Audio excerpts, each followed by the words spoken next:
It was 4:17 p.m. when Ernest Claiborne stepped out of Carter's barbershop on South Magnolia Avenue in Macon, Georgia. The trim was fresh, the atmosphere warm, old-school blues drifting from a cracked speaker, barbers arguing over high school football like it still meant something. Ernest adjusted the collar of his worn denim jacket, patches from his army years still stitched onto the sleeves like medals of memory. His boots scraped against the uneven sidewalk as he walked, slow and steady, like a man with nothing left to prove but too much to forget. Macon had changed since he last walked these streets. The old pharmacy was gone, replaced by an empty lot choked with weeds. The corner store bore a name he didn't recognize. Still, he liked to think the people hadn't changed. That underneath the layers of paint and new signs, the town still had a heart. He was wrong. A police cruiser rolled past him slowly, almost too slowly. The windows were tinted black, the kind of tint meant to hide more than sun. He didn't look too long. That was a game he'd learned not to play. Keep your hands visible. Keep your eyes low. Don't give them a reason. Then came the screech of tires behind him. "Hey, sir, can we talk to you for a second?" He turned, hands visible, already feeling his chest tighten, not in fear, but in weary preparation. Two white officers stepped out. One tall and slim, eyes calculating. The other shorter, jittery with a smugness that didn't need a reason. "We got a call about a man loitering behind the Rite Aid. You match the description." Ernest raised an eyebrow. "Rite Aid? I just came from the barber shop. Haven't been near there." "Mind showing some ID?" the shorter one asked, already smirking. Ernest handed over his wallet, calm, steady. The tall officer, Fennick, took the ID and held on to it. "We're just going to do a quick check," he said. "For safety," the short one, Roth, added with a wink that wasn't friendly. Ernest felt it then. The setup. The test. It wasn't about law. It was about control. And he knew the rules: don't resist. Don't escalate. Don't become the headline. But the rules didn't protect him.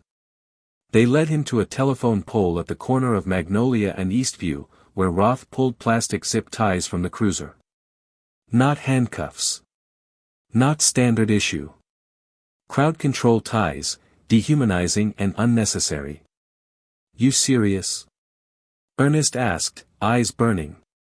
"Just precaution," Roth grinned. Click. Click. His wrists were bound. Click. A phone camera snapped. Fennick laughed. And across the street, an old woman shut her front door. A cyclist rode on. Silence, again, kept everyone safe. Ernest stood there, wrists tight behind the pole, heart pounding, not with fear, but fury. He'd served 22 years. He'd been to hell and back for a country that still couldn't see him as anything but a threat. "You'll go home, tell your grandkids a wild story," Roth mocked. "I don't have grandkids," Ernest replied. Roth chuckled. "Maybe if you weren't such a smart ass, you would." That was it. Something in Ernest's eyes shifted. He wasn't going to fight. But he was going to remember. Every word. Every insult. Every laugh. Eventually, they cut him loose, dropped his ID on the ground, and drove off without another word. But Ernest didn't go home. He went to the old courthouse bench, sat down, and pulled out his phone. It was old. No camera. Just numbers. He dialed one, Julian Claiborne. His son. The new interim chief of police. And when Julian answered, everything changed. Julian Claiborne hadn't expected a call from his father. Not that evening. Not any evening. Their relationship wasn't broken, but it was weathered, like two sides of the same coin too worn to fit into any modern machine. Still, when Julian heard the words, "They zip-tied me to a pole for fun," the air in his office changed. The fluorescent hum overhead faded. The noise of the station became distant, hollow. Julian didn't ask why. He didn't doubt it. He just asked one thing, "Where are you?" "Courthouse bench," Ernest replied, voice flat. "Thinking." Julian didn't hesitate. He hung up the phone and opened the internal body cam system on his laptop, skipping the red tape. He didn't need a report. He wanted the truth. Now. He found the footage, Roth and Fenwick's shift from earlier that afternoon. The body cam started with muffled audio, but once they approached Ernest, everything was clear. The voices. The tone. The mockery. Then Julian saw it. The photo. His father, Ernest Claiborne, 64, Army veteran, zip-tied to a telephone pole like a suspect, like a trophy, while Officer Roth stood back, smirking into his phone. A souvenir of power. Julian hit pause. Then rewind. Then watched again. He felt the blood pound behind his eyes, not from rage alone, but from the pressure of control. The kind that leaders learn to master. The kind his father had modeled, even when others didn't deserve that grace. Julian closed the laptop carefully and stood up. Tomorrow, he would not come to work as a man. He would come as a reckoning. The next morning at Macon Police Headquarters began like any other, lukewarm coffee, half-hearted chatter, the same worn bulletin boards displaying outdated PSAs. But when Chief Julian Claiborne walked through the doors, the entire building felt colder. No smile. No greetings. He went straight to the morning briefing room. His face unreadable, but his eyes were loaded with something dangerous. Inside, the usual suspects waited. Detectives. Rookies. Senior patrol. Roth and Fenwick were already there, slouched in their chairs, whispering, chewing gum like high school punks. They barely noticed Julian enter. He placed a tablet on the table and spoke with the clarity of a man on a mission. "Before we begin, we need to review something from yesterday." Roth sat up slightly.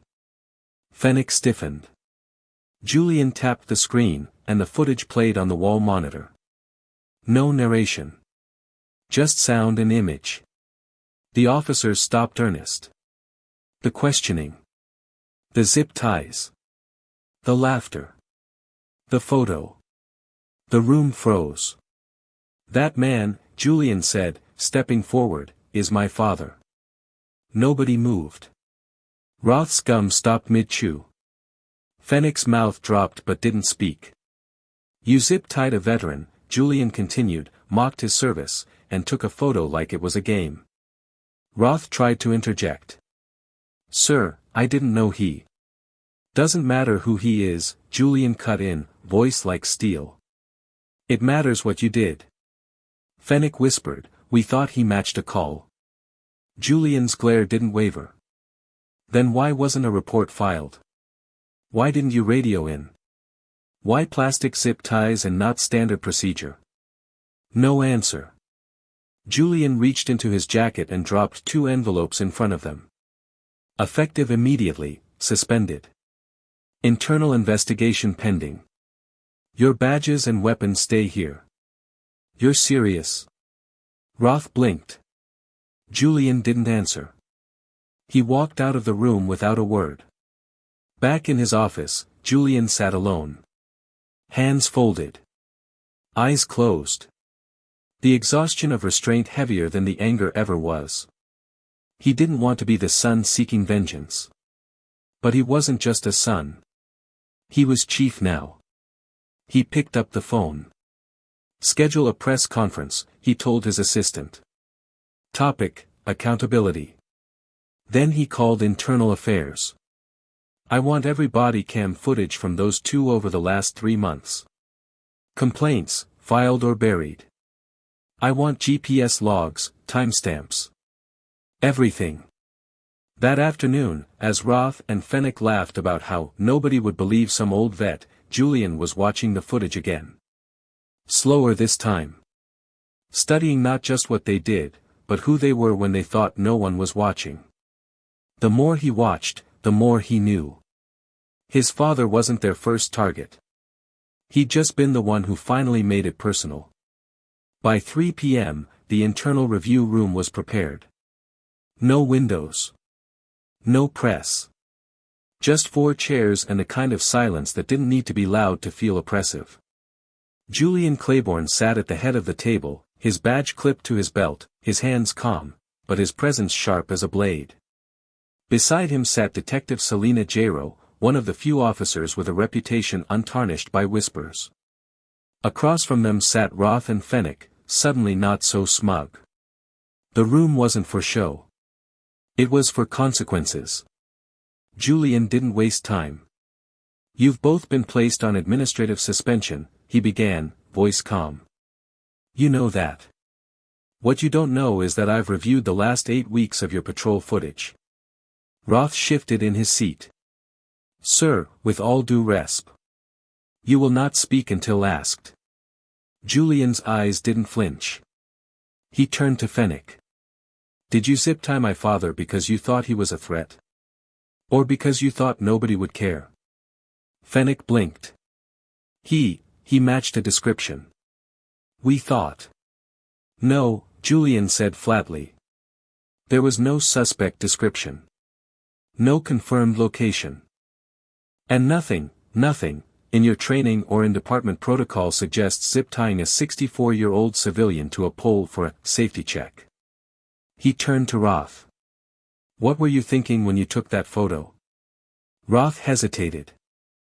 "It was a dumb joke." A moment. Julian leaned forward. "Do I look like I'm laughing?"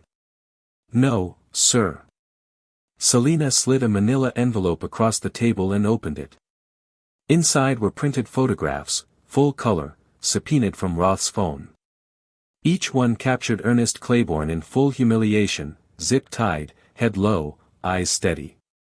Roth smirking beside him like it was a birthday party. Julian didn't speak right away. Instead, he let the room sit in its own rot. "That man served this country," Julian said finally. "That man was willing to die wearing a flag stitched to his chest. And you reduced him to a prop. Because you were bored." Roth muttered, "We didn't know who he was." "That's the point." Julian snapped, standing now, heat finally breaking through. "You don't get to dehumanize someone and then apologize because they turned out to matter to you." He walked to the back of the room, pulled open a drawer, and returned with another file, black folder, thin, dangerous. He tossed it onto the table. 6 complaints between the two of you from previous departments. Excessive force on a teenager. Humiliating a homeless veteran. Each one buried in red tape. No follow-up. No accountability. Until now. He took a breath. "You weren't just a bad decision. You were a pattern. One this department gambled on, hoping you'd shape up. You didn't." He handed them 2 new envelopes. "Effective immediately, you're terminated. For misconduct. For ethical violations. For dishonoring this badge." Fenwick's voice cracked. "You're ruining our careers over a misunderstanding." Julian's voice turned to ice. "No. You ruined them the moment you thought a man's dignity was optional." Selina stood beside him. "Your badges and weapons. Now." Roth and Fenwick didn't argue. There was nothing left to say. When the door shut behind them, Julian sat down and let out a slow exhale. His hands trembled, just slightly. He didn't feel proud. He didn't feel victorious. He felt tired. Because firing 2 bad officers wasn't justice. It was just the beginning. Word spread fast. Macon didn't need a news truck to start a fire. Bellamy's diner had the scoop before lunchtime. By evening, half the town knew, 2 officers fired for tying a veteran to a pole. Turns out the man was the chief's father. The Macon Herald printed a small piece, short, careful, quoting the mayor's office about ongoing efforts toward transparency. But the damage was done. Lines were drawn. At a bar on Pianono Avenue, two off-duty officers leaned over their beers, whispering. "He's making this personal," one muttered. "Using the badge for revenge. He's gonna burn good cops to make a point," the other said. "Watch. We're next." Back at the station, Julian received a call from the mayor's aide, some young guy with a Bluetooth earpiece and a degree in political avoidance. "Chief Claiborne," the voice said smoothly. "Council members are concerned. Morale is low." "Morale for who?" Julian asked. "Well, with the firings, the public attention, maybe slow things down." Julian stared out the window. Rain was sliding down the glass like the town itself was melting. "You're asking me to tread lightly because people are watching," he said. A pause. "Exactly." Julian hung up.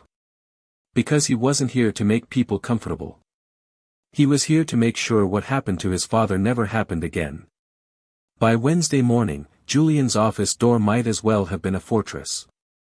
Calls came in non-stop, reporters fishing for details, council members expressing concern, and angry emails from both sides of the community spectrum.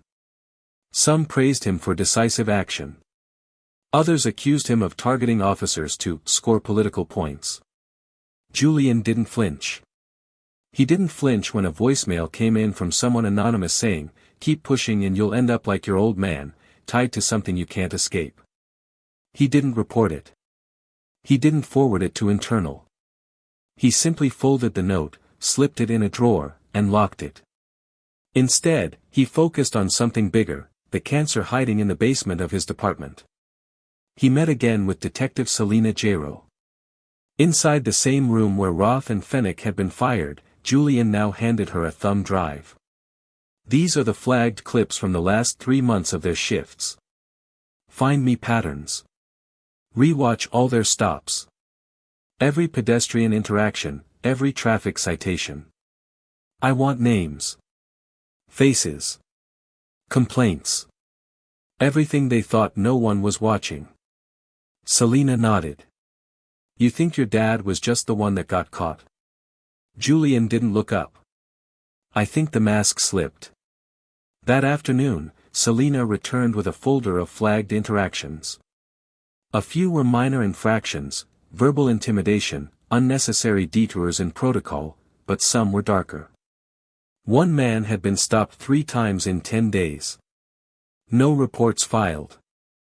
A single mother was pulled over late at night and asked invasive questions. Her dashcam footage, once retrieved, confirmed it. The officers' tones were almost identical to how they treated Ernest. "It's a pattern," Selina confirmed. "Same MO. No paper trail. Just intimidation where they think no one's watching." Julian leaned back. His jaw tightened. "Then it ends." Friday came, and the town council meeting was packed. Folding chairs lined up in every aisle. Old-timers, students, store owners, even a few off-duty officers, all drawn in by whispers, phone calls, or that gut feeling that something in town was shifting. Julian stood behind a cheap wooden podium. Fluorescent lights flickered. There were no cameras, no big city news anchors. Just locals. People who knew his father. People who'd seen the photo. He didn't bring notes. "I know some of you are angry," Julian began. "Some confused. Some of you don't believe what you've heard. That's why I'm here, not as a son, but as your chief." He paused, scanning the room. The silence was heavy, but not empty. 2 of our officers abused their power. They humiliated a man who served this country. They laughed. They took pictures. They treated him like he didn't matter. He let that hang. The only reason I found out was because that man happened to be my father. But ask yourselves, what if he wasn't? A murmur rippled through the crowd. What if no one reported it? Would they still be on the streets right now? How many others didn't have a son who could do something? A woman stood up from the back, Loretta Hill. Churchgoer. Community pantry organizer. Soft-spoken but with a backbone forged in decades of Southern resistance. What's stopping this from happening again, Chief? Julian didn't blink. Me. And all of you. He continued. We're establishing a civilian oversight board. Every closed complaint from the last 5 years, reopened. Every badge, including mine, will be reviewed. That part hit harder than any headline. People sat back in their chairs. Some nodded. Others folded their arms, skeptical. Change had been promised before. But follow-through? That was rare. That night, across town at Green's Market, 2 generations discussed what was happening. A retired mechanic named Sylvester leaned on his cart. You know what got me, he said to the cashier, a young man named Tarek. It's not just what they did to Ernest. It's that they felt comfortable doing it. Like they'd done it before. Tarek nodded. People get bold when they think no one's watching. You think Chief Claiborne's serious? Tarek shrugged. He started something. That's more than most. Not everyone shared the sentiment. In a downtown bar, 2 plainclothes officers whispered over drinks. He's going too far, one muttered. Oversight board. Reopening old stuff. He's on a crusade. It's personal. He's got a chip on his shoulder. The line had been drawn. Not between black and white. Not even between citizens and cops. It was between those who wanted the silence to continue, and those who didn't. On Monday morning, City Hall called again. This time it wasn't the mayor's aide. It was the mayor himself. Julian, the voice said flatly. We're getting heat from union reps, council members say you're creating division. The department's morale is dropping. Julian's answer was measured, but firm. They're upset because they got comfortable in the dark. I didn't bring the light to make them feel warm. I brought it to make them see. A pause. You're making enemies. Julian replied without pause. Then they were never allies. He hung up. Because in his bones, he knew, this wasn't about keeping peace. It was about building something better. And building always starts by tearing away what rots. 2 days later, under a sky-threatening rain, Julian Claiborne stood behind a podium again. This time, the press came. Local networks. A few regional outlets. Even one national crew, curious if the new police chief in a small Georgia town was really shaking up the system, or just putting on a show. He wasn't here to perform. Today, Julian began, dressed in a plain dark suit without his uniform, we're announcing a series of new protocols within the Macon Police Department. Cameras clicked. All stops without arrests must be logged and reviewed within 24 hours. Body cam footage will be randomly audited weekly by a civilian board. And every complaint, filed, buried, or whispered in the dark, will be documented, preserved, and reviewed. He didn't smile. Didn't soften. This isn't just about policy. This is about culture. About the silence we've allowed. The spaces where cruelty grew because no one bothered to look. A reporter from Channel 9 raised her hand. Chief Claiborne, some say this is about your father. Are you acting out of personal motivation? Julian looked directly at her. It's not about just my father. It's about everybody's father. Mother. Son. Every teenager walking home. Every person who did what they were told and still got humiliated. He paused. My father just happened to be the one who pulled the curtain back. The next day, without fanfare, the mayor's office announced that the interim tag had been removed. Julian Claiborne was now the permanent chief of police in Macon, Georgia. But he knew what came next.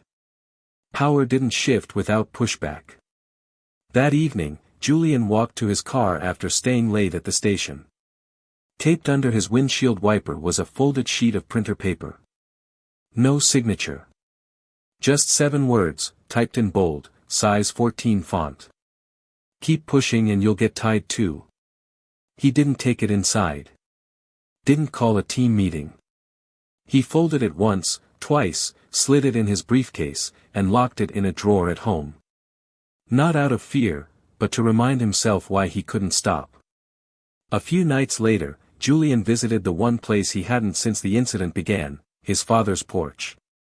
Ernest was sitting in a worn wooden chair, boots up, sipping black coffee like it was still morning, even though the sun was nearly gone. They made it permanent, Julian said, lowering himself into the opposite chair. Ernest nodded. Good. There was a pause. It's messier than I thought, Julian added. Some think I'm doing too much. Others think I'm not doing enough. Ernest didn't respond right away. Just took a long, slow sip. That means you're probably doing it right. Julian smiled faintly. They threatened me. Ernest's expression didn't change. You scared? No. Then don't stop. Once truth starts moving, only thing that slows it down is folks too scared to carry it. The following Saturday, Julian returned with dinner in a brown paper bag, smoked turkey, collard greens, sweet potato pie from Mrs. Hollings down on Cherry Street. They ate quietly at the same kitchen table where Julian once scribbled math homework while his father read the newspaper. You still put hot sauce on greens? Ernest asked. Some things don't change.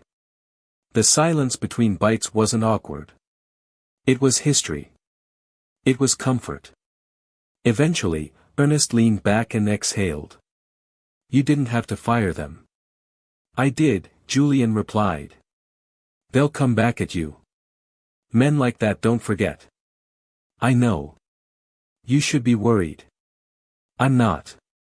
Ernest stared at him. That badge ain't your blood, he said. It ain't your name.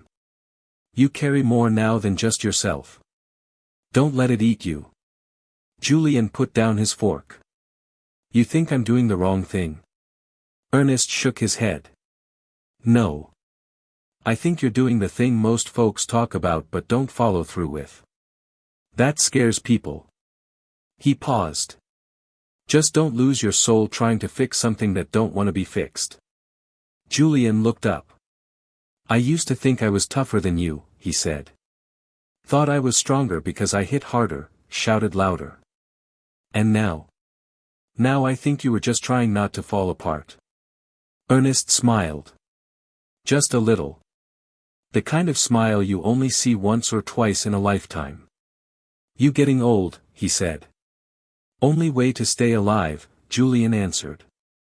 They sat together as the sun dipped, a warm breeze cutting through the quiet. Somewhere down the street, Al Green played from a radio. Ernest stood up, reached into a drawer, and handed Julian an envelope. Thought you might want this. Inside was a photo. A young Ernest Claiborne, dusty and uniformed, standing in front of a bombed-out building overseas. Tired eyes. Set jaw. He looked like someone who'd carried lives in his hands, and knew it. I was 29, Ernest said. That day, I carried a kid who stepped on a mine. Thought he'd bleed out. Didn't. Julian stared at it. I never cried in front of my unit, Ernest said, except that day. Not because I was scared. Because it hit me, he was somebody's son. Julian's fingers curled around the photo. You remember that, son. Every badge you check. Every voice you silence or amplify. Every meeting they ask you to ignore, remember who you're fighting for. Julian folded the photo and placed it in his jacket. I will. Ernest didn't hug him. He didn't need to. But when Julian left, his father placed a hand on his shoulder. Firm. Final. Don't let them change you. Julian looked him in the eye. They won't. A month passed, and Macon wasn't the same. The department schedule board looked different. Names missing. New ones added. Officers brought in from surrounding counties, not because they needed bodies, but because they needed values. Julian didn't hire from resumes alone. He looked people in the eye. He told them exactly what kind of department they were walking into. This isn't about quotas, he'd say. This badge is heavier here. If you can't carry it, don't wear it. The culture was shifting, slowly, unevenly, but it was shifting. The oversight board had been formed and seated. 5 civilians. None with police backgrounds. A retired school principal. A pastor's wife. A local business owner. A young attorney. And Tarek, the same cashier who'd nodded thoughtfully at Green's Market weeks before. Julian wanted no echoes of the old guard. Transparency meant fresh eyes. It meant uncomfortable questions. It meant change. The Family Unity Day event was held in Central City Park on a humid Saturday, under a white tent near the old fountain. There were hot dogs, bounce houses, free bottled water, and gospel music humming from speakers that crackled when the bass hit. Julian hadn't planned to speak. He was there to be visible, nothing more. But when someone handed him the mic, he took it without hesitation. He stood at the front, looking out over families with kids running barefoot, teens tossing footballs, elders sitting in folding chairs under trees, watching everything like weathered guardians. Julian didn't give them a speech. He gave them a story. A few weeks ago, he said, my father walked home from his barbershop and ended up zip-tied to a telephone pole. That's not a metaphor. That's what happened. The crowd grew still. He did everything we tell people to do, he stayed calm. He answered questions. He showed his ID. He didn't resist. And still, they laughed. Took pictures. Treated him like a problem. He looked at the older folks, the ones who'd seen decades of similar headlines. I didn't act because he was my father. I acted because he was someone. And if we only care when it's our own, then we've already failed. A teenager near the back raised a fist, quietly, no chant, no fanfare. Just a gesture of respect. Julian saw it. The badge, he continued, isn't just a symbol. It's a promise. That we treat people like people. That no one is too small to matter. That dignity doesn't have a price tag or a skin tone. He handed the mic back. No applause at first. Just nods. Real ones. Then claps, not loud and rehearsed, but slow and genuine. The kind of applause that says, we hear you. Later that night, as Julian walked the shaded path to his car, a man in a faded veteran's cap approached. Limped slightly. Held a cane like it was a memory. You the one who fired those boys? He asked, voice gravelly. Julian nodded. The man didn't smile. Just looked at him for a long, measured second. Took guts, he said. Not many left with that. Then he turned and walked away. Julian didn't say anything. He didn't need to.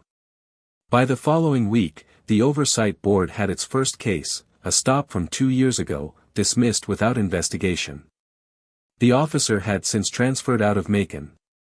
The civilian, an 18-year-old stopped walking home from a part-time job, was now 20 and still living in town. Julian called him personally. Invited him in. Apologized for the delay. The young man, shocked, simply said, I didn't think it mattered. Julian replied, it does now. One night, back in his office, Julian sat at his desk after everyone else had left. The station was quiet. The AC hummed. He opened the drawer and pulled out the anonymous threat note. He read it again. Keep pushing and you'll get tied too. This time, he didn't fold it. He tore it in half. Then he tore it again. And again. And again. Until the words were unreadable. Then he dropped the shreds in the trash, closed the drawer, and leaned back in his chair. Because fear might knock. But it didn't get to stay. Not here. Not anymore. The following Friday, just after sunrise, Julian stood at the front door of the home he'd grown up in. The screen creaked when he knocked. The porch fan above buzzed rhythmically, stirring a warm breeze that carried the scent of freshly cut grass. Ernest Claiborne answered the door, dressed in a clean t-shirt, work gloves tucked into his back pocket. "You trimming hedges again?" Julian asked, stepping inside. "Ain't dead yet," Ernest replied with a grunt. Julian held up a bag of coffee beans and 2 sweet potato muffins. "I figured we earned something sweet." They sat at the kitchen table, familiar, sturdy, marked by decades of family fingerprints and ink stains. The same table where Ernest once corrected Julian's grammar, even when Julian had rolled his eyes and muttered under his breath. For a while, they said nothing. They didn't need to. The silence between them had shifted. No longer heavy. No longer sharp. It was finally just silence. Eventually, Julian broke it. "They approved funding for the oversight board. We start in 2 weeks. Ernest took a sip of coffee, then set the mug down. "You still sleep at night?" "Most nights," Julian said. "Not all. You will. In time." Julian looked across the table at his father. "Some people are still angry. They think I'm dividing the department. That I'm dangerous. They're scared," Ernest said plainly. "You told the truth. That always sounds dangerous to folks who profit from silence." Julian exhaled. "You think I've changed too much?" "No. I think you finally found the part of you that never stopped fighting." He reached into his shirt pocket and pulled out a folded slip of paper. A photo, creased at the corners, color fading. "I ever show you this?" he asked, sliding it across the table. Julian picked it up. It was a younger Ernest, maybe 30, standing with a group of soldiers outside a half-destroyed building. Faces covered in dust. Tired, sunburned eyes. In Ernest's arms was a wounded boy, unconscious, wrapped in a torn American flag. "That was the day I stopped caring about medals," Ernest said. "Because I realized what mattered wasn't who saluted me. It was who trusted me to carry them when they couldn't stand." Julian stared at the photo. Ernest added quietly, "That's what you're doing now. Carrying folks. I just didn't think it would feel so lonely. That's the price." Julian folded the photo and slipped it into his coat pocket beside his badge. "I want them to trust us again. Then keep walking the line. Don't step over it. Don't back off it. Just hold it." In the months that followed, Macon changed in ways small towns rarely do. The Oversight Board exposed 5 more cases mishandled by previous leadership. One involved a missing complaint that had been handwritten by a high school student whose friend was beaten during a stop. The officer who buried it was quietly asked to resign. He did. Training sessions were overhauled. Officers were rotated out of certain neighborhoods to reduce power hoarding.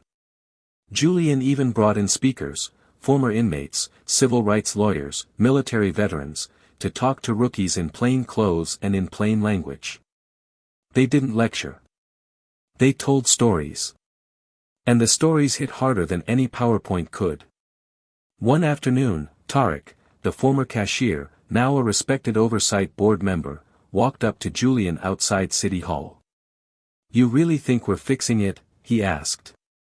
Julian thought for a moment. "No." Tarek raised an eyebrow. "But I think we're finally admitting it was broken. That's the first step. The truth's on the table now." Tarek nodded. "That's something." On the anniversary of the incident, Julian returned to South Magnolia.